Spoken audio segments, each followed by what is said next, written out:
The explosion of AI has many high-profile figures and entertainers wondering if their faces will end up in AI slop. It's a valid concern, with apps like Sora featuring videos of deceased figures like Martin Luther King Jr. and Michael Jackson doing silly and sometimes offensive things.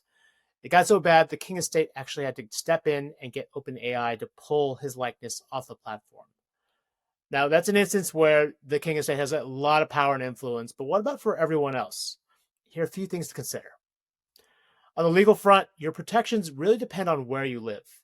Here in California, we've got a ton of protections against unauthorized use of your likeness and image, so you've got grounds to sue. Likewise, in Tennessee, home to the music mecca of Nashville, there are some protections that also extend to lyrics. For every other state, though, it gets very, very inconsistent. But fortunately, there is a federal law called the No Fakes Act that is working its way through Congress right now. It's not law yet, but there is bipartisan support. So we'll see where that goes. You can also work directly with the platforms. Yes, YouTube, TikTok, and even Sora have resource pages where you can go and file a complaint. If you want to check them out, they'll be in my story and check out the link below.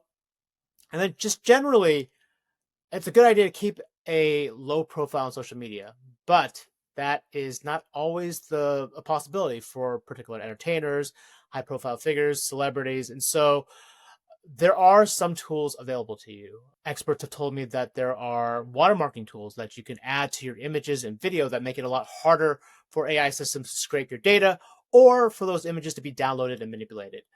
Likewise, YouTube has a AI-powered likeness detection tool, but unfortunately that right now is limited to creators, even though they are trying to extend that to more people.